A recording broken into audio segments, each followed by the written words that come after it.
Bien.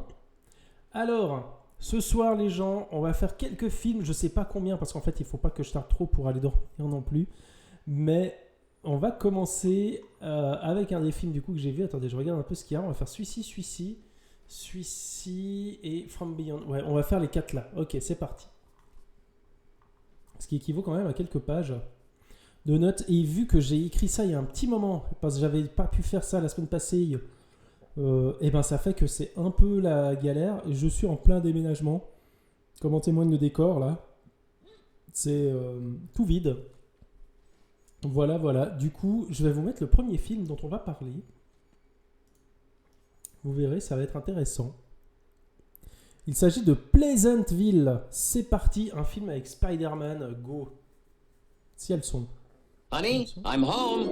There's a place where the people are friendly. How about some marshmallow rice squares? Those are swell. The days are sunny. High 72, low 72, not a cloud in the sky. And life is perfect. It's a nice place to visit. Is that your meatloaf? It might be. It might be. But would you really want to live there? What are you doing? Hi, sport. Hi, Muffin. We're in Pleasantville? No! We're like stuck in Nerdville. We're supposed to be in school. We're supposed to be in color? Hello, Mary Sue. Who's that? I didn't think you'd want to come here until we've been pinned for a little while. You can pin me anytime you want to. Or maybe I should just pin you. Now, What goes on up at Lover's Lane? Sex. What sex? You don't understand. You're messing with the whole universe. open your eyes. Something is happening to our town. Certain changes. Spreading all over the place. Open your mind. Gee whiz. And discover What's outside of Pleasantville? There's some places where the road keeps going. nothing is as simple as black and white. Look at my face. It'll go away. I don't want it to go away. From the co-creator of Big and Dave. This behavior must stop at once. You can't stop something that's inside you. Pleasantville. What are we gonna do, Bob? Well, we're safe for now. Thank goodness we're in a bowling alley. Voilà, Pleasantville, les gens. Alors, on parlait de jouer avec le bouton de saturation. Exactement, bah là, on est à fond là-dessus, les gens. Vincent Cassel, noir et blanc, aurait pu jouer dedans. Ouais, ça aurait été une autre ambiance à Pleasantville, mais voilà. Alors, Pleasantville, film sorti en 1998 de Gary Ross, qui va faire, par exemple, Hunger Games plus tard. Avec un joli casting, on a Tobey Maguire qui fait du coup les Spider-Man. On a Jeff Daniels, qui pour moi restera toujours le gars dans Speed aussi, le pote du héros dans Speed. Joan Allen, William H. Macy qui joue le papa aussi. Voilà. Le film a été un petit four, il a coûté 60 millions, il n'en a rapporté que 48 millions. Voilà. Et c'est pas un film que je vois souvent passer ces jours, c'est un film... Je sais pas si on peut parler de film culte du coup, enfin voilà.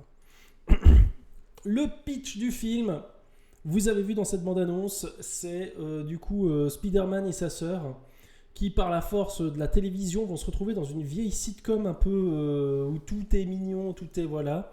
Une sitcom très aux normes conservatrices idéales, voilà, dans un monde de fiction. Et c'est un monde où tout va bien, du coup.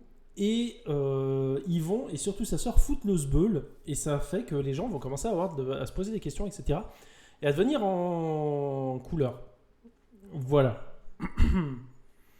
C'est le pitch. Du coup, le principal élément qui ressort du film, on le voit avec la bande-annonce, c'est le noir-blanc. C'est avec ça que va jouer la réalisation, c'est avec ça que joue aussi un peu le scénario, voilà. Pardon. Je tousse un peu. Et du coup, il va être tourné du coup pendant un petit moment en film noir-blanc. Et ça, j'ai trouvé plutôt cool. Mais quand l'univers il change, eh ben, on va nous montrer que l'univers change parce qu'on va nous faire rentrer la couleur. Du coup, la couleur dans le film, c'est vraiment le symbole du changement. C'est le symbole de « Ah tiens, les choses évoluent ». Et le terme « évoluer » est super important. Je vais en reparler tout de suite après. Le truc, c'est que les habitants, au début, ils ne captent pas ce qui se passe. Et après, petit à petit, ils captent un peu ce qui se passe et ils ne vont pas vouloir de la couleur. Du coup, il y a une ségrégation qui va se mettre en place et il y a un côté un peu rigolo. C'est que vraiment le film te dit ouais, on va mettre d'un côté les blancs, noirs et gris et de l'autre les colorés. Et du coup, il y a le film parle un peu de ségrégation contre les gens de couleur, mais parce qu'ils sont vraiment en couleur. Et de l'autre côté, les noirs et les blancs sont genre unis contre les gens de couleur. Je trouve ça assez rigolo.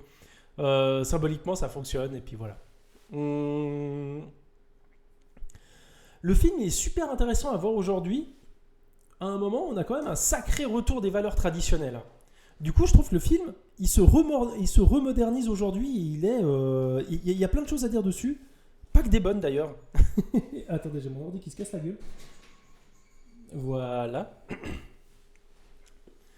Et il est super intéressant parce que tu vois un peu justement les aspirations de ces personnages dans cette ville, ce qu'ils vont faire, ce qu'ils vont vouloir faire, etc. Et puis des fois, ça pose quand même un peu des questions. Genre par exemple, il y a un personnage féminin qui va poser nu et ça va donner une fresque artistique sur le mur du bled. Voilà. Donc il faut imaginer, tu as un peu les maisons en noir-blanc. Et d'un coup, tu as une maison en couleur avec une femme nue qui pose sur cette fresque artistique. Et moi, je trouve que quand même, ça soulève des questions. C'est intéressant, c'est que l'œuvre, elle est vraiment cool. Hein. L'œuvre, elle est très très cool et tout. Le personnage, il s'est éclaté à la faire. La meuf, elle n'a pas honte d'avoir posé. Mais tu as quand même une meuf qui est pas mal sexualisée. Et surtout, c'est à la vue des enfants, quoi. C'est à la vue de tous les gamins qui passent par là. Du coup, est-ce que c'est bien ou pas ? C'est là que le film devient intéressant malgré lui, c'est que le film, il botte complètement en touche. Le film, il va te dire, tout ça, c'est bien.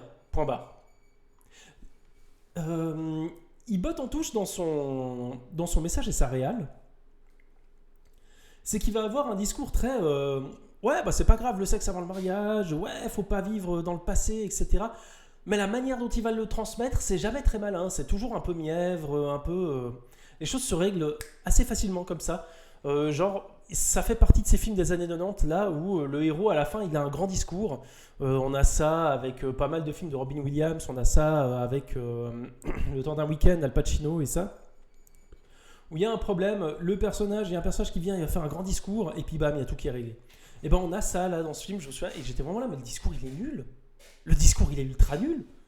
Le discours du héros il est ultra flou, il est basé sur pas grand chose, il est juste en mode mais la couleur c'est bien. Et puis il faut juste se laisser porter par la couleur. Puis tout le monde est là, oh, waouh, et tout. Ça veut rien dire. C'est vraiment, vraiment un peu. C'est vraiment pas fou, quoi. Du coup, je suis assez mitigé sur le film. Parce qu'on a un gros problème avec. C'est que t'as un peu cet univers noir-blanc où tout va bien. Hein, l'univers est très réglementé, etc. Par exemple, les couples dorment dans des lits séparés, etc. Mais t'as pas. Il n'y a pas de malheur, on ne te montre pas genre des personnages qui souffrent de ce système. Du coup, c'est vraiment juste un univers idyllique conservateur.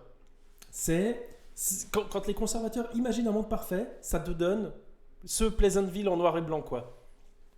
Mais en même temps, vu que ce monde parfait, il est parfait, il n'y a pas vraiment de problème.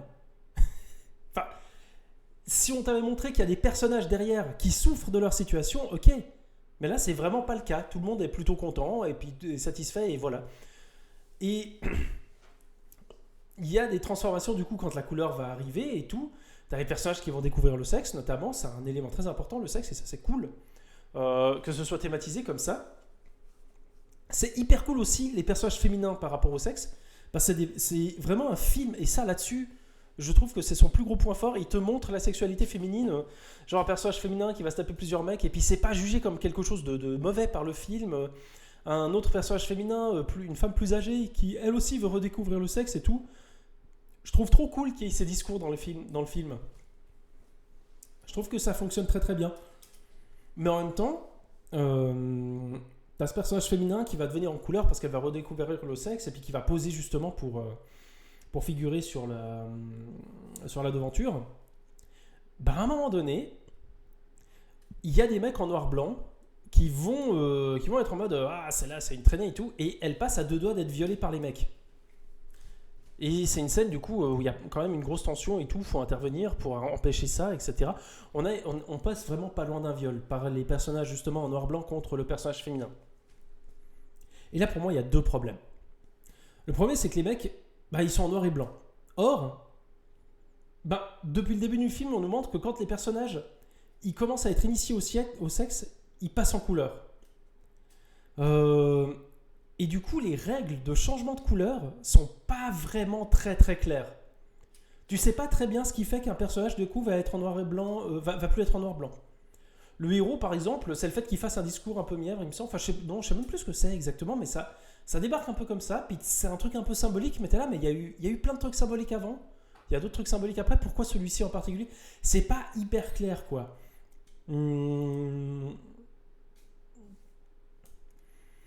Et pour moi, l'autre problème du film, c'est que tu passes d'un monde, d'un système, en fait, où tout le monde s'aime et tout va bien, à un monde où tout le monde s'aime et tout va bien. C'est-à-dire que le monde entièrement en noir-blanc, bah, tout le monde s'aime et tout va bien, il n'y a pas de problème dans le film. Et le moment où les gens sont tous en couleur, bah, tout le monde s'aime et tout va bien. Du coup, bah, je capte pas cette évolution, c'est très étrange. Mais c'est marrant parce que ça fait un peu du film, ça fait un film qui est complètement politique et qui est complètement partisan, hein, même si j'ai l'impression qu'il en a pas vraiment conscience, c'est assez rigolo. Et qui nous dit assez clairement bah, le bonheur des conservateurs, en fait, il est nul, ils boivent pas, ils font pas l'amour avant le mariage. Franchement, ils s'enferment dans des carcans qui sont assez nuls, etc. Les femmes sont à la maison, ils sont tous empreints de stéréotypes. Et c'est vrai, hein, le principe, c'est de rigoler. Les parties en noir-blanc, c'est qu'on rigole un peu de ces stéréotypes. Et le film, à la fin, il devient, regardez le bonheur des progressistes, bah, il est tout bien, avec des gens qui se dessinent tous à poil, et puis qui font ce qu'ils ont toujours voulu faire. Si d'un coup, hop, ils veulent plus travailler là où ils travaillent, bah, ils arrêtent, puis ils travaillent ailleurs. Et puis ça marche automatiquement, boum. Et de toute façon, bah, en fait, tous ces gens, bah, ils font ce qu'ils veulent maintenant. Bah, avant, ils aimaient pas vraiment ce qu'ils voulaient faire. Et du coup, il devient aussi hyper caricatural, le film. C'est un peu con. Et ça marche du coup d'autant moins bien que le film lui-même est super classique, quoi. Ça reste super sage. Le truc de la femme nue peinte justement sur une fresque, c'est peut-être le truc le plus fou qu'on va voir dans le film, quoi. Le film reste sinon super classique, tout public et tout, il faut pas déranger. Donc en soi, même ce bonheur parfait, etc., des autres personnages, bah, il reste quand même un peu très sage et conservateur, mine de rien. C'est assez marrant. Il n'y a pas, par exemple, d'un coup des trucs LGBT. C'est pas possible, ça. Attention, c'est Pleasantville, ok, on est en couleur, par contre, les trucs, relations homme-homme, femme-femme, là, par contre, non. Attention, les trans, ça n'existe pas, etc. Enfin, ça passe à côté de plein de trucs. C'est très bizarre. Mais c'est pas un mauvais film. Il reste quand même sympa. Hein. Il reste quand même sympathique et tout, à voir, voilà. Il reste tout bienveillant, voilà. Il déborde de bienveillance. Il est mièvre, par moments. Clairement, il franchit la limite. Et j'aime beaucoup ce côté de film engagé politique en mode on est progressiste et on te fait un film où genre vraiment le film pris à l'intérieur de lui-même, il est ultra progressiste parce qu'il n'y a vraiment plus une place pour le conservatisme, mais pris d'en dehors, pris de manière un peu méta, tu es en mode mais ouais les gars, votre progressisme là il reste quand même hyper sage, quoi. Enfin voilà, quoi. C'est très étrange du coup. Et je pense que c'est peut-être pour ça, le fait qu'il soit pas clair et puis qu'il se prenne quand même pas mal les pieds dans le tapis, qui fait que bah, c'est dur aujourd'hui. Ouais, j'ai pas l'impression qu'il a très bien traversé les âges. Par contre, en termes de réalisation, il a plein de plans qui sont super beaux et qui sont super chouettes. Le jeu avec la couleur, franchement, ça fonctionne super bien. Déjà pour l'époque, ça fonctionnait super bien. On ne peut que saluer ça. Voilà les gens, ce que je pouvais dire sur Pleasantville et des notes que j'ai prises. Et je vais essayer de vous ouvrir les images. Ah, c'est quoi ça ? Pourquoi il y a ça ? Ah, ouais. Je sais pourquoi, ok, c'est bon. Je disais, est-ce que c'est une photo du boulot qu'il ne faut pas que je vous montre ? Mais non, c'est bon. Hop. On va passer à ce film, les gens. Je ne sais pas si parmi vous, il y a des gens qui l'ont vu. Et est-ce qu'il y a des gens qui l'aiment ? Et en attendant, je vais juste me prendre à boire. Je reviens tout de suite.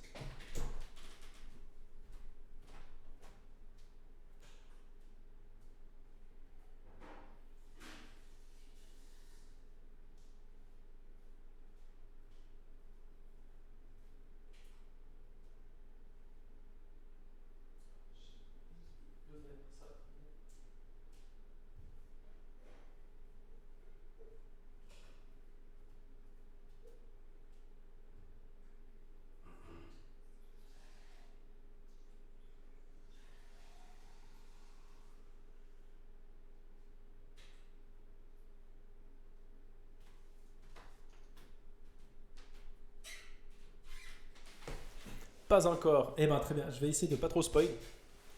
J'adore Coraline, j'adore aussi Coraline, c'est bien. C'est bien. Et ben je suis content de pouvoir vous en parler, je suis content de l'avoir revu il y a pas longtemps. Voilà. Je l'ai montré à une personne, alors ça j'hallucine. Je l'ai montré à une personne qui l'a trouvé sympa mais un peu trop bizarre.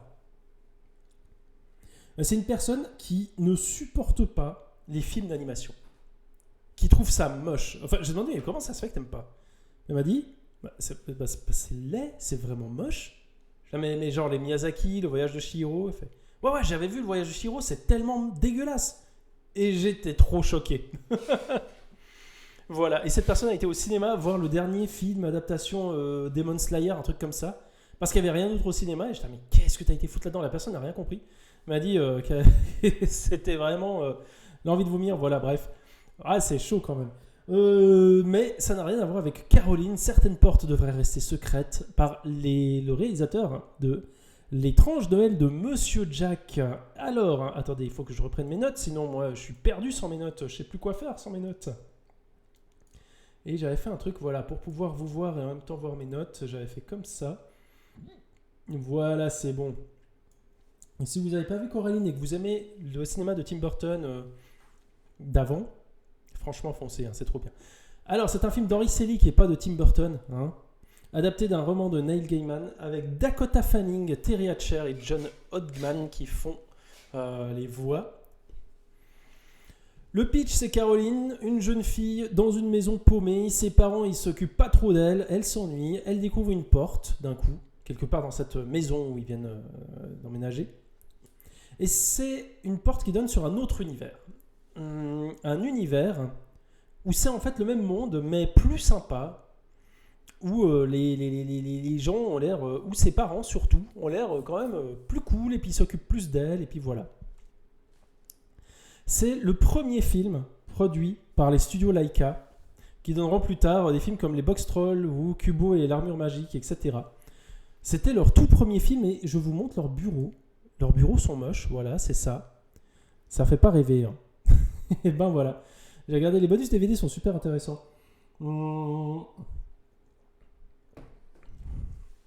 Mais du coup, c'est vraiment leur tout premier film. Et franchement, quel film, les gens.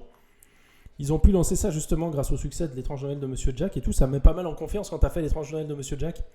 Pouvoir faire Caroline, un truc qui se passe dans un univers quand même un peu similaire et tout. Il y a toujours un peu cette ambiance étrange à la Tim Burton, comme j'ai dit. Mais qui aujourd'hui, on pourrait presque plus appeler ça une ambiance étrange à la Henry Selick. C'est un tournage, les gens, qui va durer plus de 18 mois.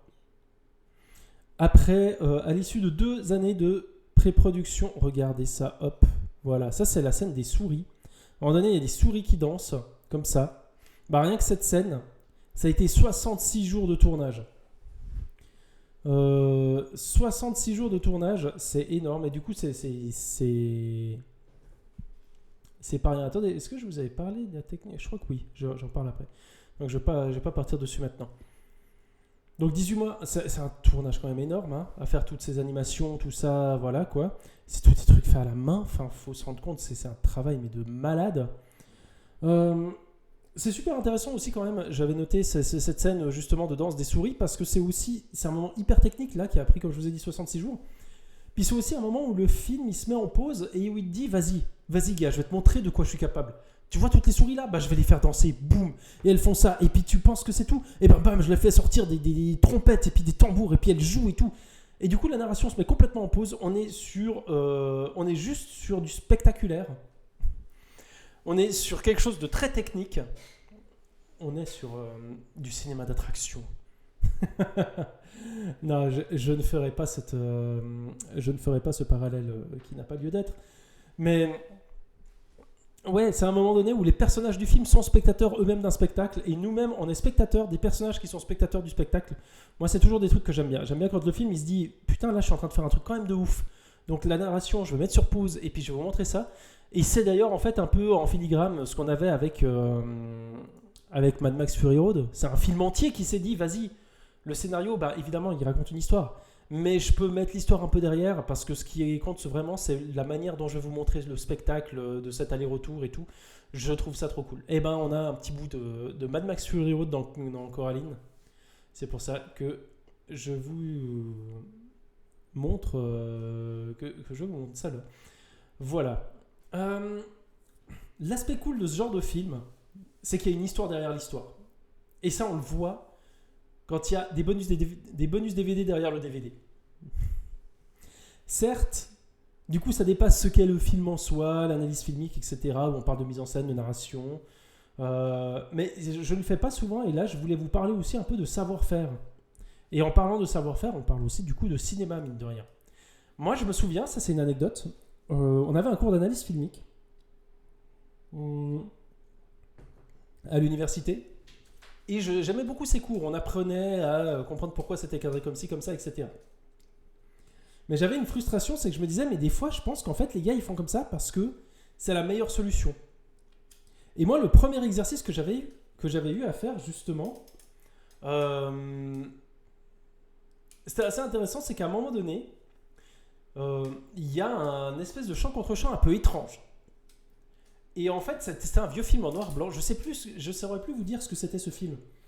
On avait vraiment un champ contre champ où, vous savez, normalement, il y a le visage un peu comme ça du personnage. Attendez, je vais essayer d'avoir mon retour. Voilà, il y a un personnage qui va peut-être se mettre là et puis qui va dire Oh, Brendan, où vas-tu ? Et après, on a la fille qui dit Je vais manger ! Et un truc comme ça, voilà. Et là, on avait vraiment le personnage masculin qui était pris, mais pas cadré à cette hauteur, mais plus genre, il était comme ça, la caméra était un peu en dessous de lui, et ça le mettait un peu, justement, en contre-plongée, etc. Puis on faisait une analyse en mode, ça lui donne de l'importance. Enfin, moi, je devais analyser, il y avait ça à un moment donné dans la scène, puis moi, je vois ça, et c'était le début, c'était la première année d'études en ciné, et le premier truc que j'ai vu, c'est qu'il y avait un miroir derrière le gars. Et je me suis dit, ouais, mais jamais ils ont pu placer la caméra là parce qu'il y aurait eu le reflet. C'était clairement une hauteur où tu fous, t'as l'équipe technique dans le champ, quoi.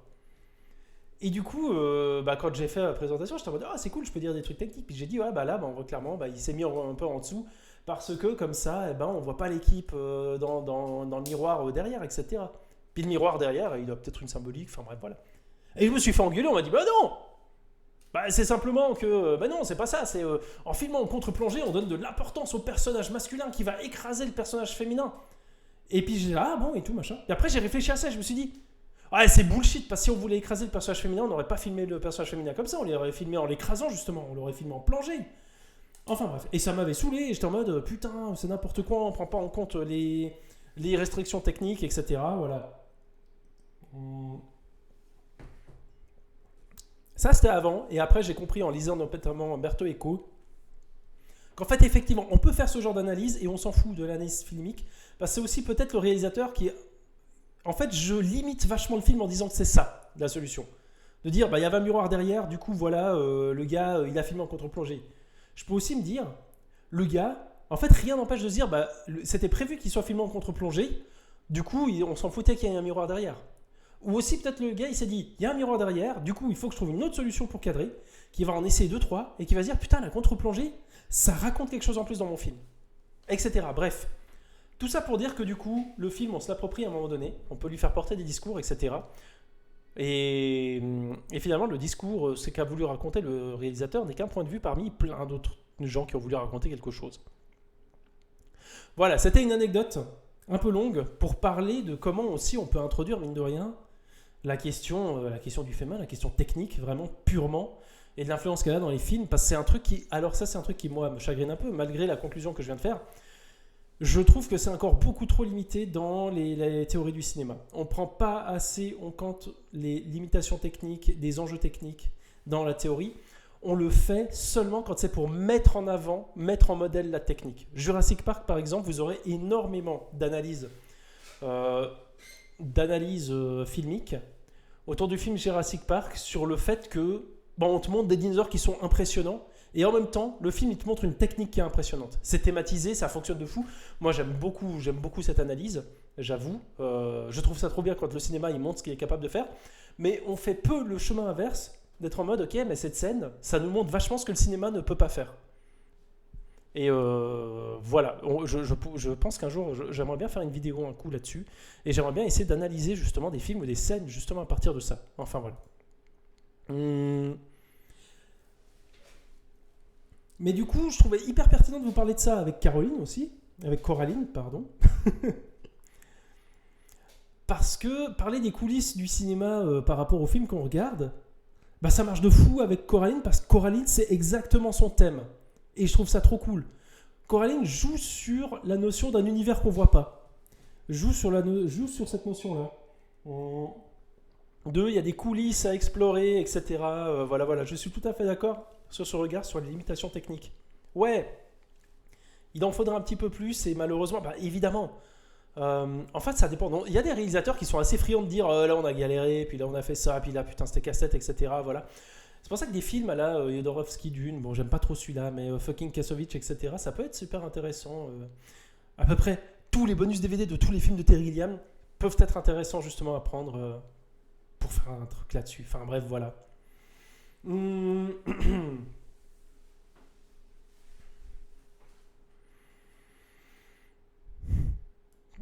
Du coup, ouais, le film, il a, il a un sacré savoir-faire quand même, que je voulais évoquer.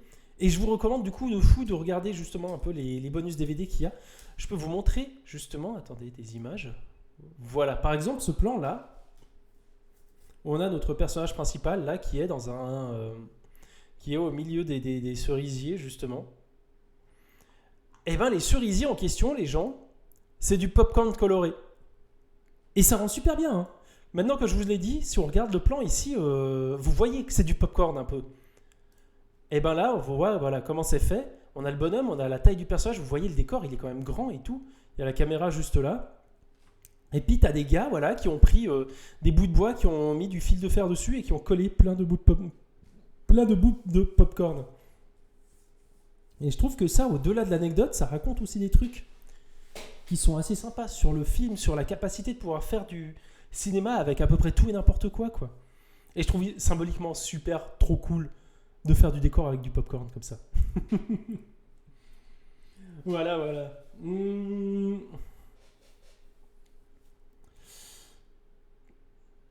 Bon, je vous ai dit avant que le film, il avait 2 univers. Et du coup, bah, comme à peu près tous les films où il y a 2 univers, les 2 univers, ça peut être la métaphore, mais de plein de trucs différents. Concrètement, là, on est dans un récit d'apprentissage. C'est un personnage jeune, une jeune fille là, qui arrive dans un nouvel endroit. Ça va pas très bien avec sa famille. L'herbe est plus verte ailleurs. Quand elle découvre ce nouveau monde, qu'elle a l'air trop mieux et tout. Bah, du coup, l'herbe a l'air plus verte ailleurs. Elle va vouloir y aller. En fait, non, c'est pas si bien. Retour maison, mais cette fois, avec la famille, ça se passe un peu mieux. C'est quelque chose qui est assez simple, hein, mine de rien. Coraline, dans son message global, son message, il n'est pas hyper prise de tête et tout. Il est assez simple, mais de par sa simplicité, après, on peut le détourner pour plein de choses. On peut imaginer plein de choses à partir de ça. Mais moi, j'avoue que, en fait, même dans sa simplicité, c'est quand même un message qui me perturbe un petit peu personnellement. Dans sa structure de film, j'ai l'impression. C'est un récit d'apprentissage où le personnage, justement, la quête du personnage, ça va être de rencontrer d'autres personnages et d'évoluer, d'apprendre d'eux et tout. Mais Coraline, elle a un sacré caractère dans le film. Et je trouve qu'on voit peu son évolution. Et surtout, il y a un truc fascinant, c'est que finalement, le moyen dont elle s'en sort, c'est pas parce qu'elle a appris des choses, c'est justement parce qu'elle a un sale caractère. Avec du recul, et si vous n'avez pas vu le film, je vous invite à être attentif à ça. Finalement, comment elle s'en sort ? Elle s'en sort parce qu'elle va refuser, on va tout lui donner sur un plateau, et à un moment donné, on va lui dire, par contre, si tu veux continuer à avoir tout ça, tu dois faire une concession. Et elle va faire, non, je veux pas. Et à partir de là, elle va évoluer. Mais je trouve très étrange justement ce côté-là. Alors, j'extrapole un peu, ouais, mais si j'en reviens à une forme narrative un peu de base, c'est comme si tu as un conte beaucoup plus simple où tu as un perso qui est déçu, qui veut aller voir ailleurs, et la morale, c'est que des fois, bah, c'est trop beau pour être vrai. Et voilà. Et c'est très simple. Mais ça en fait un film quand même, mine de rien, super efficace. C'est une forme de leçon, ceci dit, de ne pas faire de concessions sur son identité. Ouais, je suis d'accord. C'est vrai. Vu comme ça, c'est vrai. Mais après, la question de l'identité, je trouve qu'elle n'est pas beaucoup posée pendant l'ensemble du film. Il y a plus une question de relation à l'autre qui est développée. La question de l'identité, je sais pas.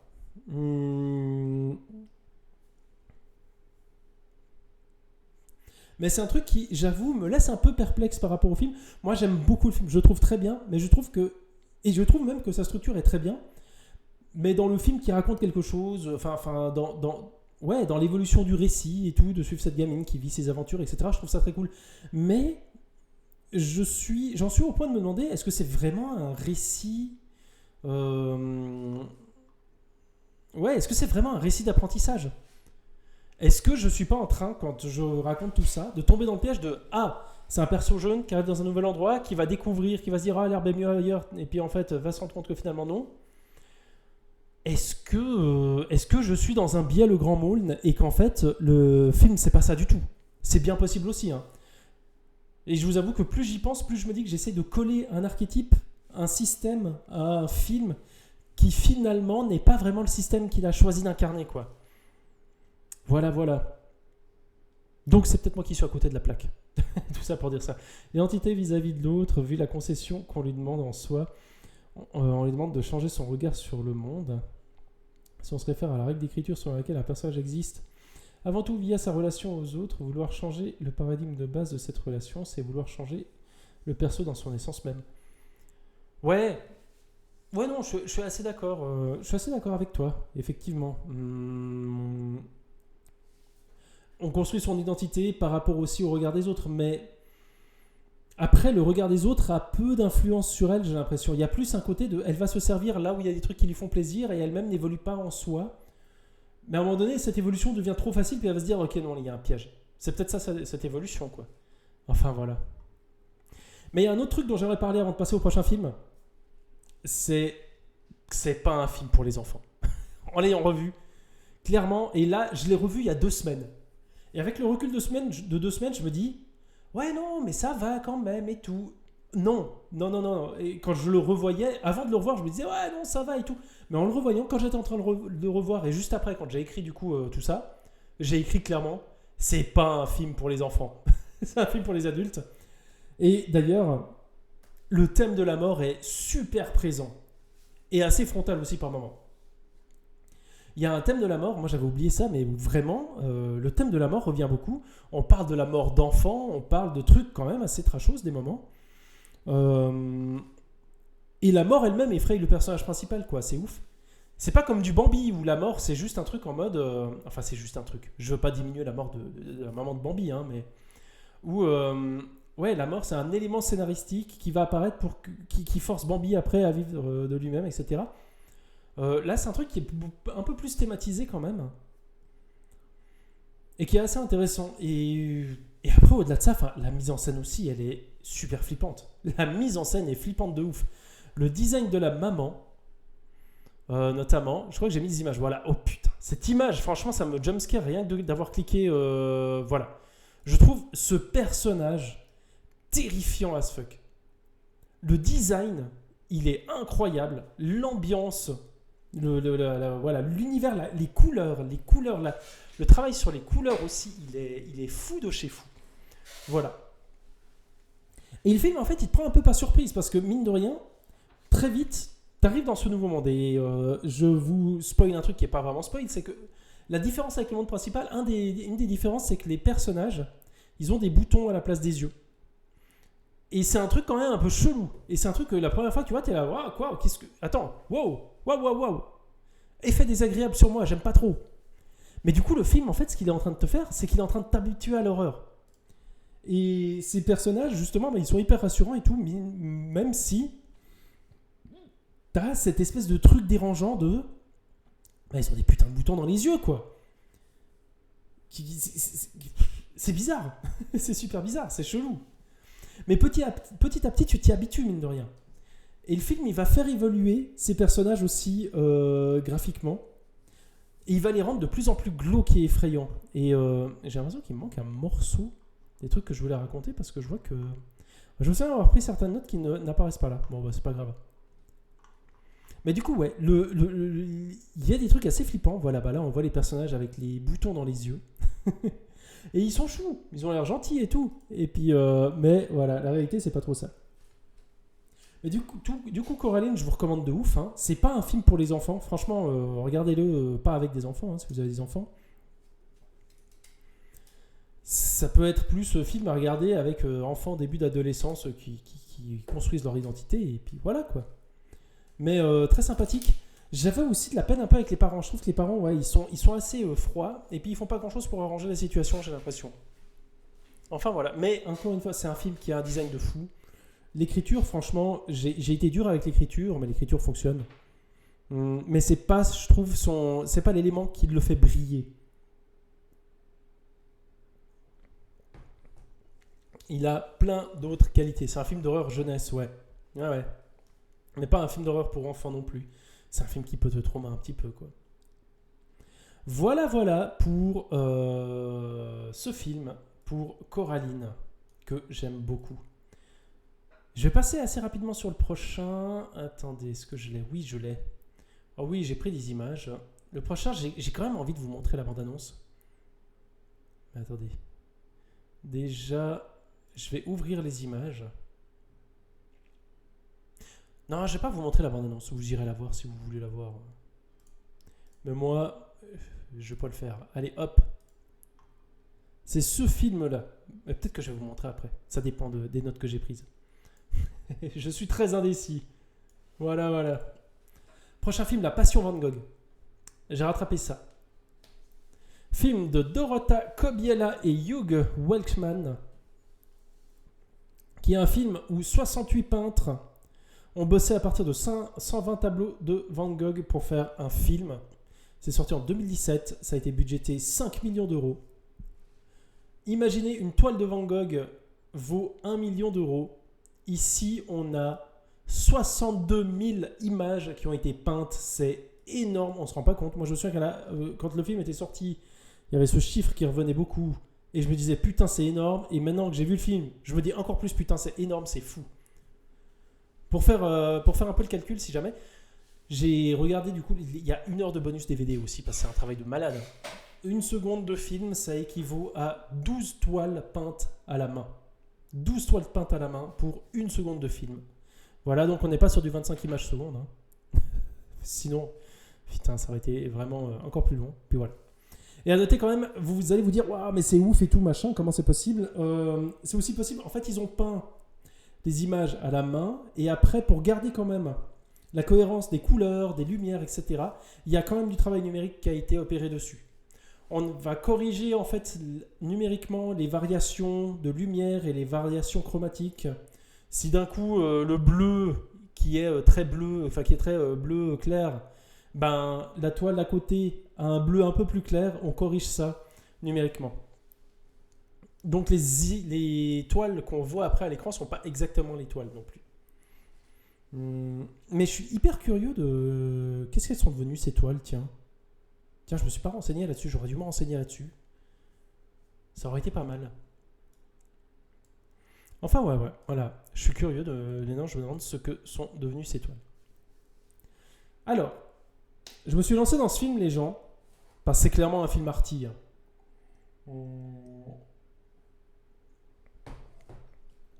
Le premier long métrage d'animation entièrement peint à la main, ça je sais pas si c'est vrai. Je suis pas sûr. Enfin bref. Avec ce type de peinture peut-être, enfin bref. Alors moi je me suis lancé dans le film, ça fait un moment que j'avais le DVD et que je me suis dit putain faut que je regarde ça un de ces jours et tout. C'est un film qu'on m'avait offert.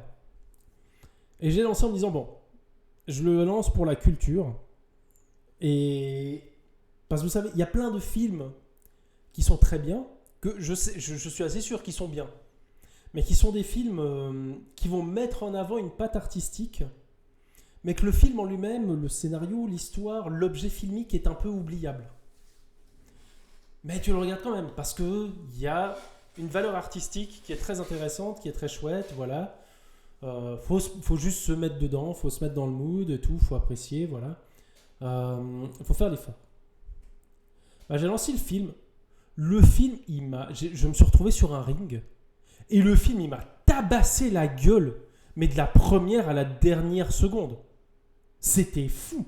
Je me suis retrouvé con devant le film, devant ma télé, et j'ai trop regretté de ne pas l'avoir vu au cinéma. Vraiment, j'ai grave kiffé, et vraiment, je suis resté con. Je ne m'attendais pas à me prendre une claque comme ça. Parce que je savais ce qu'était le concept. Je crois que j'avais déjà vu des petits bouts d'extraits. Et j'avais plus vécu ça depuis la balade de Marona. Il me semble que c'est la balade de... C'est Marona, hein, attendez. Dont j'avais parlé dans une vidéo il y a longtemps. L'extraordinaire voyage de Marona, voilà. Que j'avais adoré aussi visuellement. Je m'étais pris une super claque, etc. Bref, c'était trop bien, quoi. Voilà, film suivant. Non, du tout, je vais quand même vous dire quelques trucs. C'est un film qui a grave marché sur moi et que je reverrai sûrement, du coup. Et c'est super intéressant à prendre ça comme film, comme objet cinématographique, parce que en faire un truc de cinéma, prendre des toiles de Van Gogh et se dire, vas-y, on fait du cinéma avec ça. Le cinéma, c'est à la fois un super atout et à la fois un grand frein. L'atout, c'est qu'il va te permettre de donner du relief aux images. On va utiliser les outils cinématographiques, je sais pas si j'avais mis, pour donner un peu des... Ouais, regardez, c'est trop beau, quoi. Pour donner un peu des effets, justement, pour faire voir ces décors autrement. On va jouer avec le travelling avant, on va jouer avec le panoramique. Le premier plan du film, par exemple, c'est un plan genre comme celui-ci, et c'est comme si la caméra va tourner pour filmer, pour se rapprocher à la fois du personnage et pour filmer son visage de face. C'est fou, c'est trop bien. Et là, tu déprimes parce que tu dis, putain, ça, aujourd'hui, tu le fais, je pense, en 2 jours avec un prompt, et puis, avec quelques prompts, et puis mid-journée ou un truc comme ça, quoi. Ça pose des questions. Enfin, bref. Mais ouais, c'est super intéressant, du coup, d'utiliser vraiment ces outils cinématographiques pour réussir à donner des dimensions nouvelles à la peinture. Je trouve que là, l'outil, il est super pertinent. Par contre, le gros défaut du film, c'est qu'il utilise... Alors, la grosse qualité, c'est qu'il utilise les outils cinématographiques. Le gros défaut, c'est qu'il utilise les codes cinématographiques. Et les codes cinématographiques, c'est quoi ? C'est pas les travelling avant, panoramique, tout ça. Ça, c'était les outils cinématographiques. Les codes, c'est les codes du récit. Comme on écrit un récit. Le récit, il est assez linéaire, mine de rien. On est sur une enquête. Je vais revenir quand même sur le récit après, parce que même s'il est linéaire, il est super intéressant. Mais surtout les codes visuels. Visuellement, par exemple, on va respecter le champ contre champ. On va avoir des plans où 2 personnages parlent et on a un champ contre champ. Et ça donne des moments un peu plus posés, un peu moins intéressants en termes de réalisation.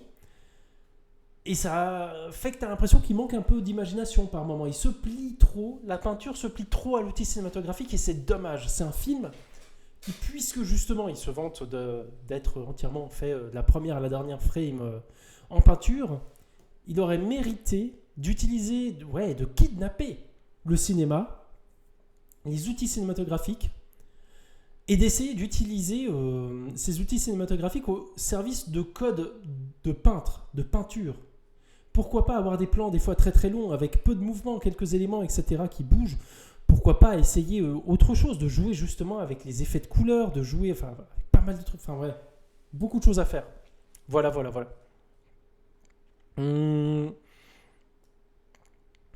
Du coup, j'avais la frustration des fois de voir des plans. Alors, des fois, j'avais des refs. Je me dis, ah, ça, je connais ce tableau de Van Gogh, etc. Mais des fois, j'aurais voulu qu'il aille plus loin. Voilà, là, par exemple, le champ contre champ. On a le champ contre champ des 2 personnages là derrière, qui est assez... D'abord, on a cette dame au premier plan, puis après, on va se rapprocher sur eux. Et puis, on va avoir juste un bête champ contre champ, et c'est un peu plus... un peu moins intéressant, je trouve. Alors,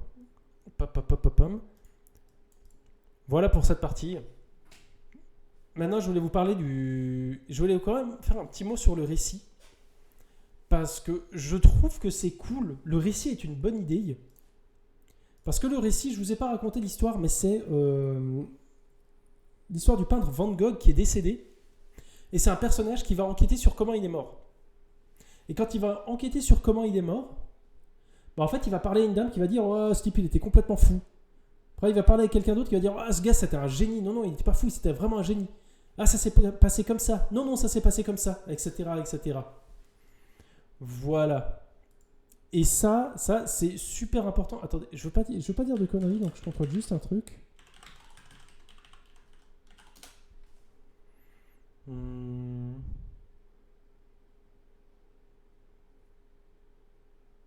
Ok, ouais. Et moi, le truc qui m'intéresse là-dedans, c'est que Van Gogh, c'est un peintre assez connu. Hein, aujourd'hui, on va pas se le cacher. Je pense que vous connaissez quelques-unes de ses toiles, possiblement. Et du coup, c'est un mec qui a porté... Et ça, je parle sous réserve, hein, parce que je suis pas prof d'art, mais j'aime bien visiter des musées maintenant, puis voir des peintures. J'aime beaucoup la peinture. Et Van Gogh, c'est un mec qui a porté l'impressionnisme, qui a même marqué en fait la transition entre l'impressionnisme et puis les courants qui vont venir après, les Picasso et compagnie, en peinture. Et l'impressionnisme, en fait, c'est un peu... On arrête de peindre comme les Italiens qui faisaient des peintures assez réalistes, etc. Je ne m'y connais pas du tout en peinture italienne, mais où on fait des tableaux justement qui représentent des humains normaux, etc. Lui va commencer à représenter les choses à partir d'une impression, de sa subjectivité à lui, au moment où il peint, c'est quelle lumière, etc., comment il voit la chose, etc., bref. Et du coup, je trouve intéressant parce que c'est vraiment une peinture qui remet le peintre au centre du processus, qui est en mode, il y a une subjectivité, il y a un œil précis qui regarde ça, et ça ne sera pas le même que si c'est un autre peintre qui revient et tout le lendemain, par exemple, voir le même paysage, quoi. On aura des choses qui sont différentes, et je trouve ça super intéressant. Le but, ça va pas être de te montrer le truc le plus réaliste possible, hein, on le voit là, les grands traits de peinture, mais ça va être de rendre l'impression générale, et moi je trouve que ça marche bien. Et j'avais un bon exemple, pour ça c'est le pont de Monet là. C'est un truc qui m'a marqué de fou, et du coup je vais voir si vous aussi ça vous marque. Monet aussi, il est dans ce trip là, vas-y que je vous montre un peu ce que moi je vois. Et ça, il peignait plein de nénuphars le mec, hein, et il peignait aussi, il a peint ce pont. Voilà. Et puis du coup, ce pont tout joli, tout mignon, etc., il va le repeindre quelques années plus tard. Quand il est malade, le gars, quand il est pas bien, quand il est pas en forme, et ça donne ça. Regarde, on reconnaît à peine le pont, les couleurs, elles sont rouges, elles sont vénères et tout. C'est un truc qui m'avait hyper marqué quand j'avais découvert ça, justement, ce pont où ça a l'air calme, les couleurs sont assez chill et tout, et ça, et arriver à ça, je trouve que c'est impressionnant. Et ça me fout super mal pour le peintre. Et se dire que c'est ça sa perception, son impression de ce qu'il voit, du décor qui l'entoure et tout, je trouve ça fou, quoi. Voilà. Là, du coup, vous voyez, on s'en fout du réalisme. C'est plus ça le but.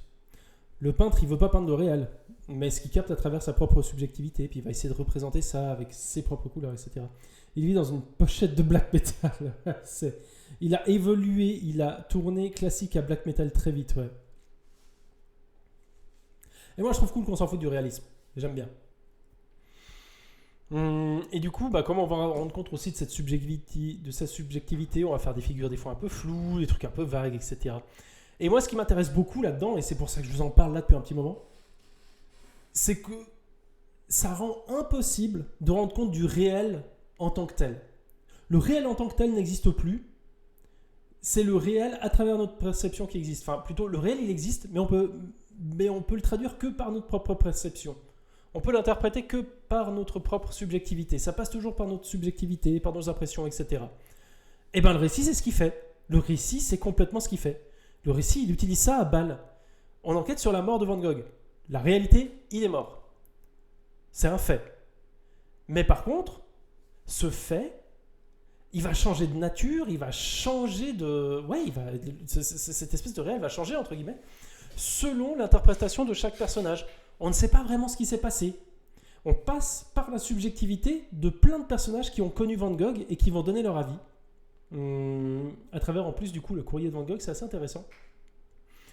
Et puis, les personnages ont des avis super différents les uns des autres. Et du coup, l'idée d'adapter cet impressionnisme, cette évolution de la peinture avec les codes du film d'enquête, c'est du génie. C'est le principe du film d'enquête, c'est d'enquêter, de comprendre ce qui s'est passé. Il y a un réel qui nous échappe, on va essayer d'enquêter. Bah là, le film, il fait exactement ça, quoi. Et je trouve ça cool. Et t'as pas vraiment une réponse claire à la fin. Et il fallait qu'il n'y ait pas de réponse claire, parce que ça aurait été trahir l'œuvre, quoi. Et je trouve ça, du coup, super malin. Et ça permet de parler un peu de récit dans un film qui a été entièrement mentionné, notamment pour ses qualités picturales, qui, effectivement, on va pas se le cacher, c'est quelque chose. Bien. Je pense qu'on a fait le tour pour ce film. Et pour le prochain, les gens, et je pense que je vais faire le prochain et après je vais m'arrêter parce qu'il faudra que j'aille dormir parce que je me lève très tôt demain. Ah mais ça m'embête, il y a Exit 8, j'aimerais parler d'Exit 8 aussi. Bon allez, on va faire le prochain et on verra si je fais encore Exit 8. Je pense que je vais faire Exit 8 encore. Et puis je m'arrêterai après là. Attendez, j'ai une capture d'écran là, c'est quoi? Ah oui, c'est bien, ok, c'est bon, ça fait partie du truc. C'est un film en 25 frames, les gens. Je vais vous raconter une adaptation Lovecraft. Boum. Est-ce que des gens connaissent ce film? C'est From Beyond. Un film que je trouve très chouette avec Jeffrey Combs et Barbara Crampton. Oui. Et que j'ai découvert qui était dans mes DVD, dans mes trucs à voir depuis un petit moment. Et du coup, j'ai trop envie de vous en parler. Et encore plus que ça, j'ai envie de vous faire découvrir. Bah du coup, archiviste du cinéma, tu vas pouvoir redécouvrir ce film aussi. Un film de Stuart Gordon. J'aime bien cette affiche DVD. La gueule du truc, quoi. C'est quelque chose. Vous inquiétez pas, c'est pas si terrifiant que ça. Ou peut-être que si. On y va. L'histoire commence avec Jeffrey Combs, qui a un crayon dans la bouche et un pull-over assez laid, mais qui a l'air de bien lui tenir chaud. Est-ce que j'ai mes images là? Oui, c'est bon. Jeffrey Combs, il fait quoi dans la vie? On sait pas trop. En fait, on comprend après que c'est un gars super intelligent. Regardez, il a des gros ordinateurs avec des claviers de l'époque comme ça et tout. Il clique sur plein de trucs, il fait plein de machins. Les machines et tout, regardez, elles font des lumières, ça fait bip bip bip partout. Là, il y a des écrans rouges. Là où il y a des boutons vert, jaune, bleu, rouge, c'est la folie. Il y a des câbles là qui traînent par terre. Il n'y a pas beaucoup de câbles quand même, mais il y a des câbles. Il y a plein de trucs. On ne sait pas ce que c'est. Par contre, c'est tout hyper clean, bien organisé. C'est pas le cliché du scientifique qui range rien. C'est le cliché du scientifique qui range tout. Et c'est même un peu le cliché du scientifique du monde scientifique où tout a été remplacé par l'informatique. Déjà à cette époque. C'est fou. Et au milieu de la pièce, il y a un autre truc. Il y a une grosse boule. Voilà, il y a une bille géante. Une bille géante posée là au milieu de la pièce. On ne sait pas trop ce qu'elle fait. Et bien Jeffrey Combs, vous savez quoi? Il ne sait pas trop non plus ce qu'elle fait. Du coup, maintenant qu'il a fait tout ça, il se dit vas-y, j'ai mis plein d'ordi, j'ai mis la grosse bille. Qu'est-ce qui se passe si j'enclenche, si je tire en haut un levier? Il tire un levier. Et il y a ça. Il y a des espèces d'anguilles de l'espace qui apparaissent. Alors déjà, il y a des couleurs qui partent dans tous les sens. Ça devient violet et ça devient violet, vert, bleu, bleuté comme ça, là, un peu chelou. La bille, elle se met à faire aussi de la lumière. Et puis, tu as vraiment des espèces de vers de terre de l'espace qui débarquent. Et les vers de terre, ils sont pas hyper cool. Re-là. Et ben, tu arrives pile sur le début de From Beyond. Et je suis en train de vous le raconter.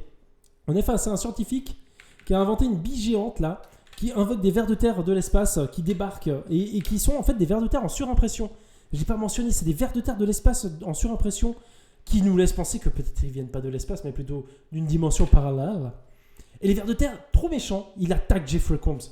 Les vers de terre, ils voient Jeffrey Combs, ils vont faire « Oh, on va manger Jeffrey Combs ». Jeffrey Combs, qu'est-ce qu'il fait? Il éteint tout et paf, les vers de terre, ils disparaissent. Mais il a quand même eu le temps de se prendre un petit effet maquillage là, pour faire qu'il s'est fait niapper la joue.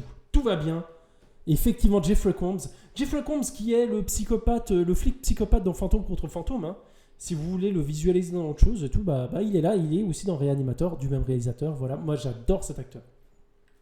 Bon, du coup, nos scientifiques, j'avais mon casque sans fil. Oh non, et un mot sur 3. C'est chou. Trop bien.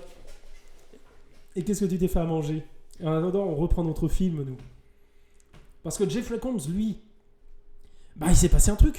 Du coup, il descend à l'étage, il va faire toc toc toc chez son prof, parce que c'est un étudiant à la base. Son prof, il est trop classe. Son prof, il a un peignoir, il a des poils au torse, il a une gueule de prédateur sexuel des années 80. Et il fait oh, pourquoi tu me réveilles, qu'est-ce qui se passe et tout. Puis lui il fait j'ai invoqué des vers de terre. Puis il fait quoi, des vers de terre, comment ça? Ouais, des vers de terre en surimpression, ils venaient d'une autre dimension. Ouah, mais ça a l'air fou. Oui, c'est fou. Ouah, je peux voir ça. Oui, bien sûr. Hop, il l'emmène en haut, il dit regarde la grosse bille. Et lui il fait ouah, la grosse bille, tu peux allumer. Et puis Jeffrey Combs, lui, il fait non, il faut pas. Puis il fait vas-y, allez, juste un petit coup et tout. Mais c'est pas sûr. Allez, on allume.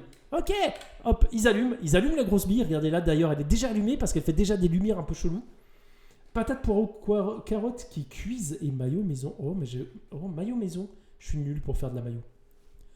Du coup, la grosse bille, elle brille. Mais là, il y a un effet bizarre. Il n'y a pas les vers de terre de l'espace qui arrivent. Mais le prof, il a mal au crâne. Il est en mode, wow, qu'est-ce qui se passe et tout. Il se passe des trucs dans sa tête. On ne sait pas exactement ce qui se passe. Mais par contre, il kiffe ce qui se passe. C'est bizarre. Il est en mode, genre, il commence à... il se passe un truc en lui. Et il est en mode, oh putain, c'est trop bien. Je ressens une sensation qui est trop bien. Pendant ce temps, dehors, t'as la voisine là qui voit, genre, regardez, là, ça c'est la maison où ça se passe.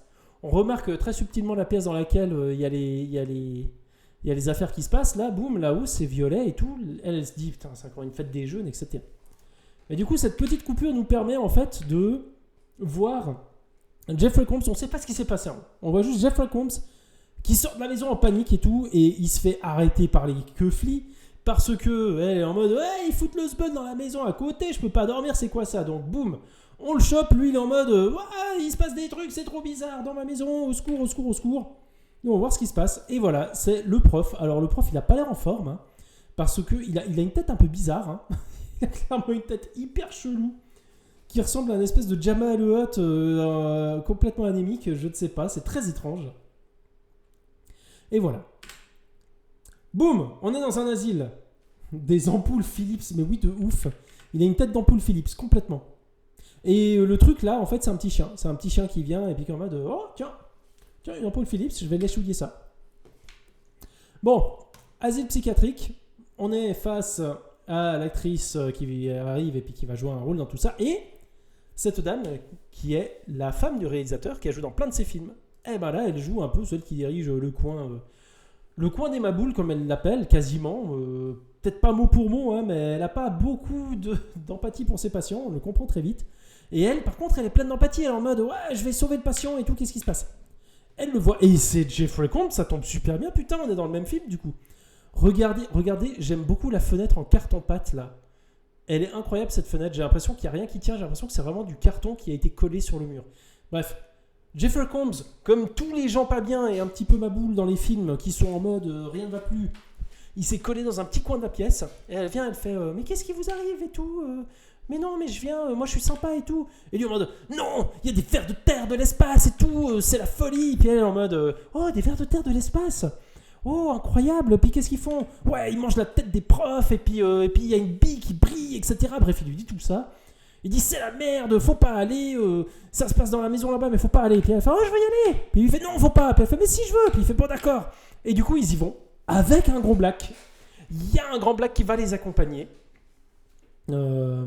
On est dans les années, je sais plus si on est encore dans les années 80. Je crois qu'on est années 90 déjà. Hein. Est-ce qu'il va mourir ou pas? On va voir. Il lui dit ouais salut, moi je suis le gars balèze, s'il se passe des trucs qui doivent pas se passer, eh ben moi je m'occupe de tout. À l'attaque. Ils y vont en mode Scooby-Doo, j'adore ce plan les gens, c'est un de mes plans préférés du film. Je vois ça, je retombe à moi 6 ans devant ma télé qui regarde les aventures de Scooby-Doo, sauf qu'il n'y a pas Scooby-Doo. Et du coup c'est un petit peu déçu, c'est un petit peu décevant. Bref, ils y vont, c'est tellement Scooby-Doo, on est d'accord. Ils y vont, le gros black, il fait de la bouffe et tout, c'est cool. On mange quand même avant d'aller s'occuper un peu des ampoules là-haut, qu'est-ce qui se passe? Donc hop, ils y vont, il fait bah voilà, regardez ce que j'ai fait, j'ai allumé, hop, il allume, et puis eux ils sont en mode waouh putain, c'est allumé et tout. Et cette fois, bah, c'est pas les vers de terre de l'espace, hein, mais c'est des espèces de petites méduses qui débarquent là. Et puis du coup, ça prouve déjà que le personnage il est pas fou, il fait regardez, vous voyez, je suis pas complètement de gueudin. Et le gros black il est en mode waouh, je me fais attaquer, du coup il faut tout éteindre, puis il fait d'accord, j'éteins tout. Et puis avant d'éteindre, il est pas mort le grand black dans les destinations. Ah, effectivement, malheureusement, oui, paix à son âme. Et là, il y a quelque chose qui débarque dans l'ombre, mais qu'est-ce que c'est? Ça ressemble à quelqu'un qu'on a vu, non? Et c'est le prof. Le prof, il débarque. Bonjour. Il a des walps partout. Et il est d'ailleurs complètement à poil. Il est en mode wesh, bonjour. Rejoignez-moi, c'est trop cool le côté des lumières cheloues dans la bille là. Venez tous avec moi et tout. Laissez allumer la bille, franchement, c'est trop la bonne ambiance. Je suis dans une dimension parallèle. C'est bouffe et orgie à volonté. Franchement, open bar. En plus, regardez, on peut faire des trucs fous. Et là, il commence à se détruire le crâne. Voilà, il met ses doigts et puis il se transforme un peu comme ça. Voilà, donc il a fait un super masque un peu bizarre. Je suis pas convaincu parce qu'il essaye vraiment à ce moment-là du film. Ça, c'est un truc que j'ai pas très bien compris. Le gars essaie vraiment de leur dire venez, c'est trop bien. Venez, franchement, viens, on est bien. Et pour leur prouver ça, le gars, il se fout les doigts dans la tête et il prend cette allure-là, quoi. Vraiment, moi, je suis pas convaincu du move. D'ailleurs, non plus. Hein. D'ailleurs, regardez là, ça fait encore plus loin, quoi. Il y a sa tête qui fait tout avec des filaments partout. Alors, autant eux, ils se disaient, putain, c'est quand même plutôt cool quand ça a allumé ce truc et tout. Il se passe un truc en nous, on a envie d'y rester. Autant lui, quand même, on va pas se lui cacher, il flingue l'ambiance, mais bien comme il faut, quoi. L'ambiance, elle tombe au 3e sous-sol. Donc, qu'est-ce qui se passe là ? Ouais, je crois qu'il y a une lumière, je sais pas ce qui se passe là. Pourquoi j'ai pris ça comme plan ? Ah oui, non, c'est le gros black, il tire sur le prof. Le gros black, lui, on la lui fait pas, lui. Il voit ça, il est en mode, c'est dégueulasse, il tire dessus. Pan, hop, on éteint le truc. Tiens, il fait soleil, du coup, ça a pris les 5 minutes, ont pris à peu près toute la nuit. Impressionnant, ça, voilà, mais au moins, voilà. Le lendemain, ou un peu plus tard, du coup, vu que c'est le matin, ils sont à la cuisine, et puis lui, il fait, en tout cas, voilà, vous voyez, je suis pas fou, faut jamais réactiver ça.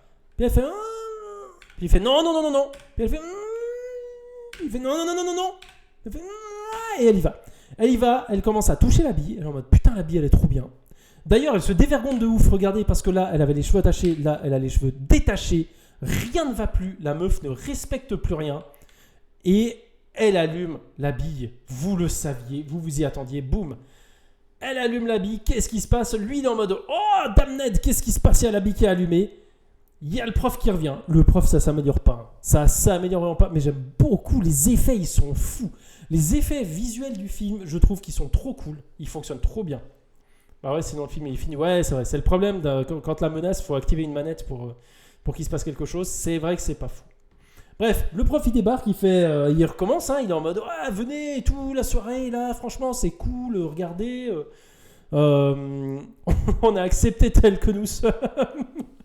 Voilà, il est en mode c'est vraiment très très open, hein. Vraiment très très open. Venez.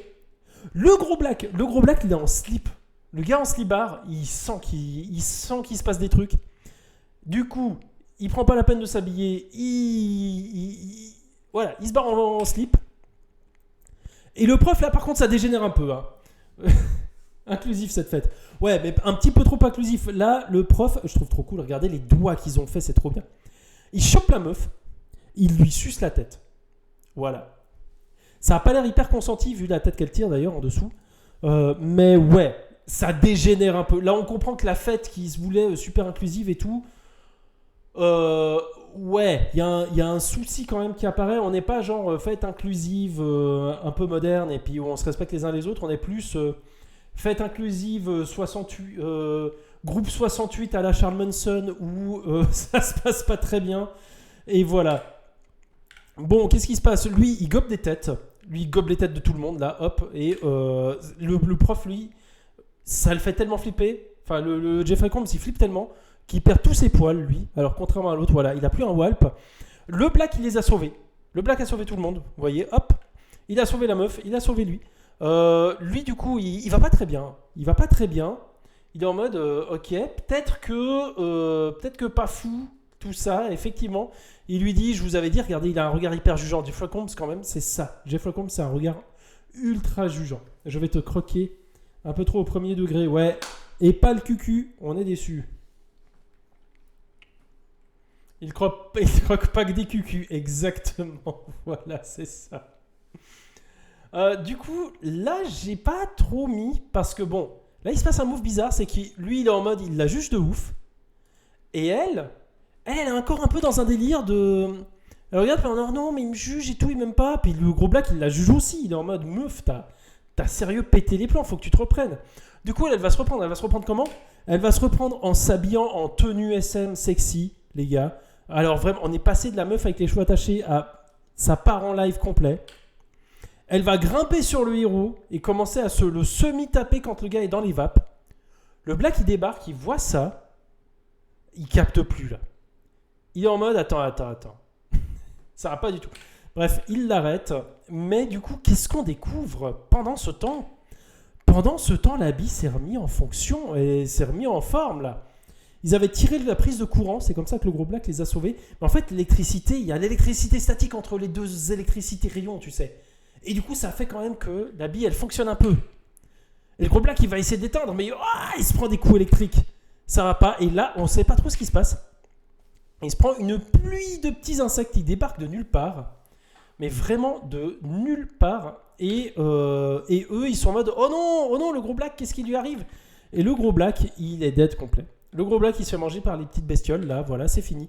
Mais le héros, lui, il a un petit peu de la peine à capter ce qui se passe là, Jeffrey Combs, parce que il a un espèce de... Je sais pas, il a un ver de terre qui, lui sort du crâne, quoi, carrément. Et il y a le prof qui débarque. Le prof qui débarque, c'est de mal en pire. Là, le prof, il est dans cet état. Et c'est toujours la même chose. C'est en mode, ouais, venez et tout, là, on est sur l'after, on a commencé l'after. Il y a GG, il a ramené de ces trucs. Franchement, je sais pas ce que c'est, mais ça fait un de ses effets, les gars. Il faut que vous testez ça. Il devient quand même un petit peu relou. Hein. Là, même elle est en mode, ok, ça va plus. Ok, la fête là, c'était inclusif, ça allait. Il m'a croqué le crâne. Bon, je trouvais ça limite, mais bon, ça peut passer. Là, je vois bien qu'il y a un truc qui cloche quand même dans cette soirée. Je vois bien qu'ils prennent un truc qui va au-delà de ce que moi je prendrais. Je suis plus dans le même délire. Du coup, elle prend un extincteur. Elle éteint littéralement la boule, elle chute dessus, et voilà. Et là, on se dit fin du film, mais non. Parce que boum, retour à l'asile, là. Donc, il fait aussi autopsie, qui fait plein de trucs. Hein. C'est un asile multifonction, avec la femme du réal, qui se dit ah ouais, l'espèce d'appendice, là, c'est un peu chelou. Ok, le gars, il est un peu... Il délirait, il y avait des trucs délirants, un peu délirants dans sa tête. Maintenant que ces trucs délirants commencent à en sortir, je suis pas sûr que j'apprécie.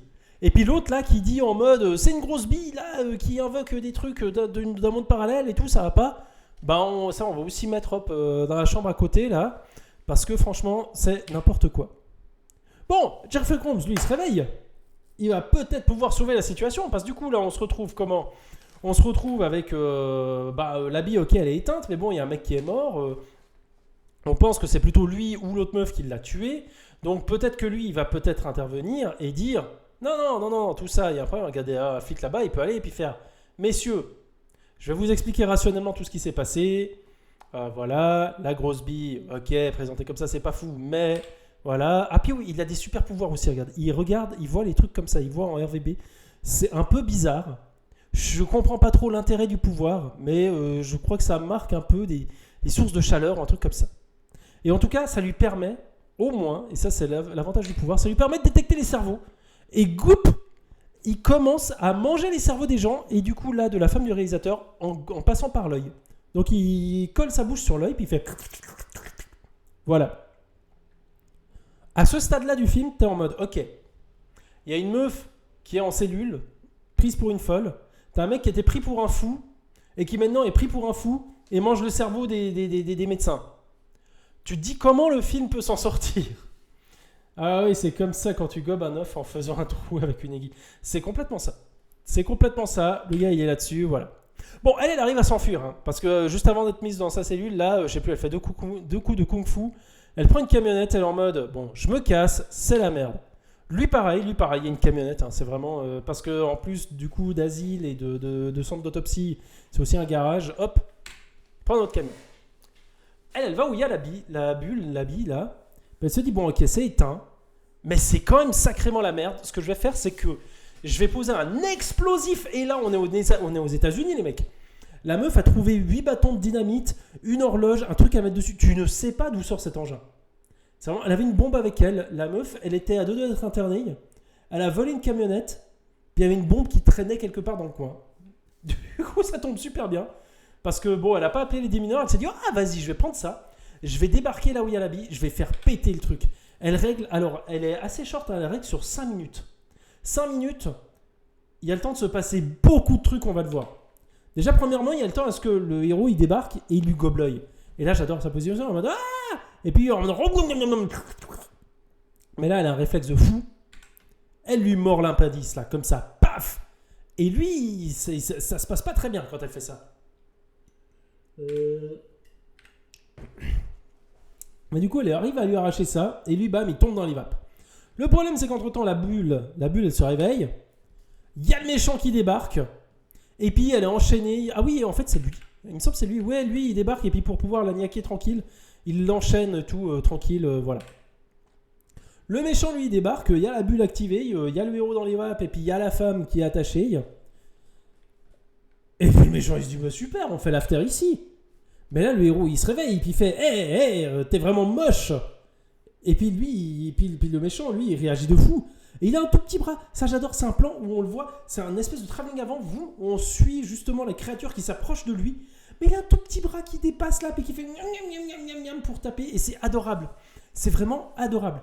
Et bref, là, le héros, enfin, il reprend un peu possession de lui-même et tout. Il reprend ses esprits. Il a l'air sûr de lui. Il attire le méchant. Il est en mode ah, viens là et tout. Et puis après, il descend les escaliers et puis il fait essaye de m'attraper. Et puis le méchant, il fait bah ok. Puis il le chope et il le bute. Voilà, c'est tout. C'est réglé. C'est comme ça. Voilà, ça c'est le méchant. Il s'est transformé en cette créature là. Cette créature incroyable. Et qui lui saute dessus. Qui a un plan justement de bestiole qui mange la caméra. Et il mange le héros. Elle arrive à se délivrer parce qu'en fait, il y a les vers de terre de l'espace qui débarquent.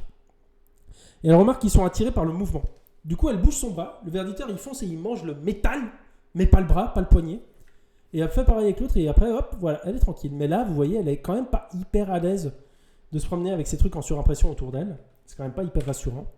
Elle descend. Ah bah voilà, le héros, petit souci au niveau de la tête. Hein. De nouveau, aussi pareil, hein, c'est devenu une tête d'ampoule. Ça l'était déjà avant, voilà. Et du coup, elle voit ça, puis elle est en mode ah, mon Dieu. Pendant ce temps, il y a la créature prof là qui débarque, puis qui fait puis qui l'attrape. Mon Dieu. Alors là, elle est au sol, elle est à moitié KO. Le méchant, il est un poil plus puissant qu'elle. Il y a une bombe, il reste genre, ça fait 5 minutes qu'il reste 20 secondes à la bombe. Et là, il se passe un truc. C'est qu'il y a Jeffrey Combs qui sort du corps du prof. Et du coup, il se bat contre le prof dans leur propre corps, les deux et tout, c'est le bordel. Et elle est en mode « Oh mon Dieu, oh !» Et puis hop, elle saute, ça lui laisse le temps de sauter par la vitre. Regardez, elle saute super bien par la vitre. Il y a l'explosion derrière, l'explosion, boum, il y a la maison, c'est en feu, c'est fini.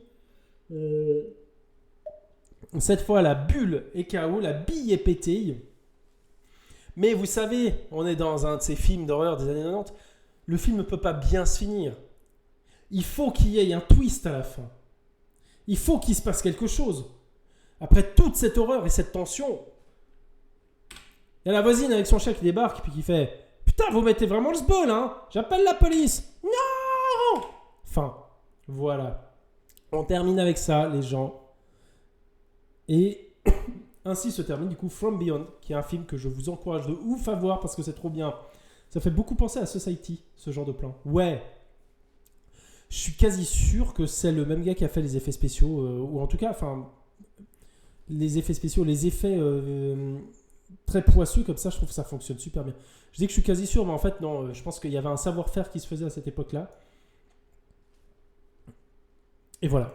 Donc, From Beyond, aux portes de l'au-delà, film de Stuart Gordon, un réalisateur que j'aime beaucoup, qui fait des histoires adaptées de livres de Lovecraft, mais sans les adapter fidèlement, et je trouve que c'est bien. Il a vraiment son propre genre. Du coup, comme vous l'avez vu, on est sur de l'horreur un peu trashos, mais en rajoutant de l'humour et du sexy, ce qui est assez original. Et moi, le truc qui m'hallucine, c'est que ce film, c'est le deuxième film du réal. Du coup, en plus, je crois qu'il a commencé assez tard à faire des films. Mais c'est son deuxième film, et franchement, je trouve que le film fonctionne super bien. J'aime beaucoup. Je l'ai vu... Non, je l'ai vu qu'une seule fois. Ouais, voilà. Et avec un casting super, avec Jeffrey Combs, qui est un acteur génial, Bruce Abbott, qui je crois est le prof, Barbara Crampton, qui est l'actrice, la blonde, qui joue dans d'autres films du réalisateur, Caroline Purdy-Gordon, qui est la femme du réal, qui a joué dans pas mal de ses films aussi. C'est bien fait, c'est un travail de fou à partir de peu, c'est le genre de truc que moi j'aime. La structure est très cool, c'est un peu huis clos comme vous l'avez vu, mais ça part aussi dans l'hôpital. Et par exemple, les scénarios prétexte à des scènes graphiques qui, paradoxalement, rendent... pardon, je me suis perdu, je lisais mes notes et je les redécouvrais en live. Du coup, ça n'a rien donné. Je comprenais pas ce que je voulais dire et maintenant j'ai compris. Ok. Oui, le scénario, il est assez prétexte. Le scénario, c'est pas le truc le plus important. Il va plus être prétexte à créer des scènes graphiques pour qu'il se passe des trucs et tout. Et paradoxalement, ça rend le scénario assez intéressant. Et j'ai pris un exemple justement de ça, c'est que le héros... en fait, avec ce scénario, on se dit, ouais, l'important, ça serait de visuellement mettre ça et de placer ça, etc. Je pense vraiment que le visuel a pris le pas sur le scénario, sur le récit, sur la logique et tout. Enfin, vous voyez, une bombe qui débarque de nulle part, des trucs comme ça. Enfin, on retourne un peu comme ça. Enfin, l'appareil se réactive un peu comme ça au pif. On retourne en termes de lieu, vraiment, on retourne à l'asile pour retourner après encore à la maison. Enfin, c'est assez étrange comme structure, mine de rien. Mais ça a assez gros avantages, je trouve, justement, que le scénario phagocyte pas le film, c'est que le héros du film est cool. Jeffrey Combs, c'est le gentil. C'est celui qui veut empêcher tout le monde de faire des conneries. Et l'autre personnage qui est gentil, c'est le gros Black. Et les deux ont des morts atroces. Et je trouve ça trop cool.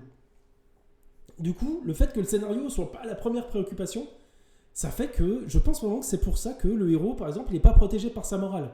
À un moment donné, on se dit, le héros, qui a les clichés du héros parce qu'il faut un héros, on va faire qu'il se fait bouffer par l'autre et puis qu'après, en fait, il se bat dans le propre corps de l'autre et tout. Et ça marche de fou. Moi, je suis trop content. Ça me surprend et ça fait que le scénario, en n'étant pas vraiment le premier truc pensé, ça le rend plus intéressant, quoi.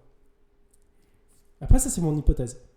Le personnage principal, il est gentil, puis après, il devient fou, puis après, il devient même un méchant qui gobe les cerveaux, puis il redevient gentil, puis il meurt, puis il revient pour se battre contre le truc. C'est complètement éclaté, c'est génial. Moi, j'aime beaucoup. Et je pense que ça, c'est rendu possible parce qu'on pense pas à créer... Ouais, parce qu'on pense à créer les scènes avant de créer une histoire vraiment solide et logique où, attention, là, est-ce que le spectateur, il risque pas de s'ennuyer, etc. Non, tout le monde prend grave cher, tout le temps, et c'est trop cool. C'est vraiment cool. Non, il se passe trop de trucs tout le temps, quoi. C'est incroyable. Et c'est marrant pour un gars qui aime beaucoup adapter du Lovecraft. Lovecraft, c'est un gars qui va te faire de l'horreur, mais où il se passe rien. Il n'y a pas d'action dans Lovecraft. Il y a une nouvelle où il y a de l'action, qui est le port d'Innsmouth. Et je sais plus si c'est le nom de la nouvelle, mais c'est en tout cas le lieu où ça se passe. Mais le reste du temps, il se passe rien. Et là, c'est le contraire. Il se passe tout le temps des trucs, quoi. C'est très très cool. Et les scènes en elles-mêmes aussi, elles sont super chouettes. Alors après, oui, c'est un petit peu vieux. Il y a des effets, genre les surimpressions là, avec les vers de terre de l'espace, t'y crois pas de ouf du tout aujourd'hui, hein. Mais par contre, là aussi, ça a ses avantages, c'est que le travail plastique, vous l'avez vu, je pense, sur pas mal d'images, hein, le travail plastique, il est ouf, je trouve. Ces trucs-là, voilà, c'est genre ça, moi, je trouve, la créature est super réussie. C'est super bien et tout, puis c'est bien foutu, parce que non seulement c'est bien foutu, mais en plus, je pense que c'est bien éclairé, ça a vraiment ses effets, enfin... Là, le plafond qui est bleu, la créature qui est rose, ça marche super bien, quoi. Voilà. Il y a un travail plastique, un travail plastique qui est très bien foutu et qui en plus est mis, je pense, assez en avant par la mise en scène. Qui, vu que le travail plastique est assez bien foutu, franchement, quand on voit la créature, c'est rare que genre, on se dise, faut la cacher. On te la montre frontalement, comme ça, bam. Il y a un truc à montrer. La créature, elle n'est pas honteuse du tout. Elle a la classe, ils savent qu'elle a la classe, et ils vont faire en sorte qu'elle ait la classe. Elle va toujours détonner dans le décor dans lequel elle est, vous voyez. Après, je pense que sincèrement, ça aurait mieux donné si tout était en rouge. Mais bon, après, c'est un détail. Mais vraiment, voilà, t'as ce plaf par terre et tout. Ça fonctionne super bien. Voilà.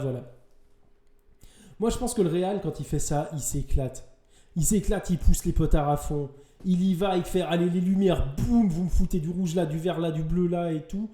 Un effet trash, ça allait boum dans la gueule, boum. Et je trouve que ça marche super bien. Ça rend le film très enthousiaste.